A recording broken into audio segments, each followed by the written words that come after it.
Hello, my name is Douglas Bloch. I'm an author and a depression survivor. Welcome to another edition of One-on-One with the Depression Counselor.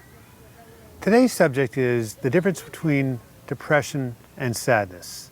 Now, when mental health professionals try to diagnose depression, they can't use a blood test. So what they have is a symptom picture. And they have a list of 9 symptoms that characterize major depression, and the first 2 are sad mood most of the day and inability to experience pleasure.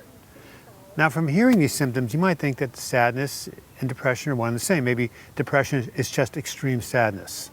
And while sadness is a component of depression, there are many dysfunctions and imbalances that depression has that sadness does not.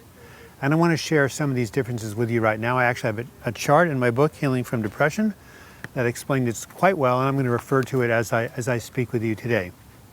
So, one of the things about sadness is you feel sad, but you don't feel a loss of self-esteem.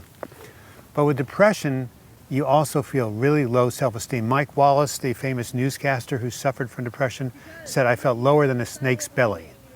That type of negative self-worth doesn't appear with regular sadness. Another difference is that when you're sad, your negative feelings are appropriate to the upsetting event. So, your favorite team loses the World Series, or your child, fails a course. Of course you're going to be sad. But with depression, people often seem to have things going for them in the outside world. They have a good job, family, support, and yet they still feel miserable. So, the feelings of sadness and depression are not appropriate given the outside events that are occurring. Another difference is that with sadness, the sadness goes away over time. So your team lost the World Series, in a couple of weeks you get over it. Your child had a bad grade, well, he'll do better next term. But with depression, the sadness, the misery lasts weeks, months, even years. It just persists and persists and persists. It's chronic, even though circumstances may change. Another difference is when you feel sad, you don't necessarily feel discouraged about the future. You feel down in the present. But with depression, major depression, there's a sense of hopelessness. Things will never get better. I'll always feel this way. Things will never change. All these absolute statements that you don't really feel when you're sad.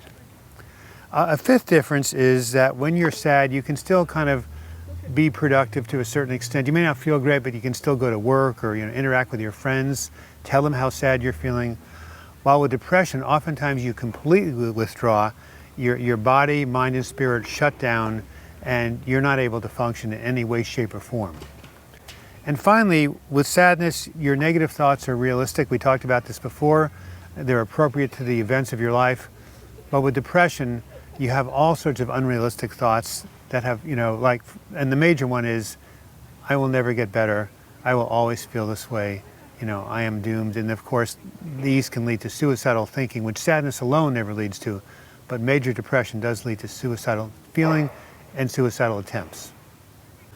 So these are some of the differences between depression and sadness.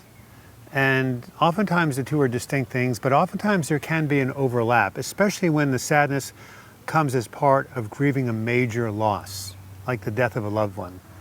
In that case, you can lose your appetite, have major sleep disruptions, withdraw, and other characteristics that are very similar to major depression. In fact, when a loss is not grieved properly and a person is stuck in that loss, then it can turn into depression. And this will be the subject of our next video.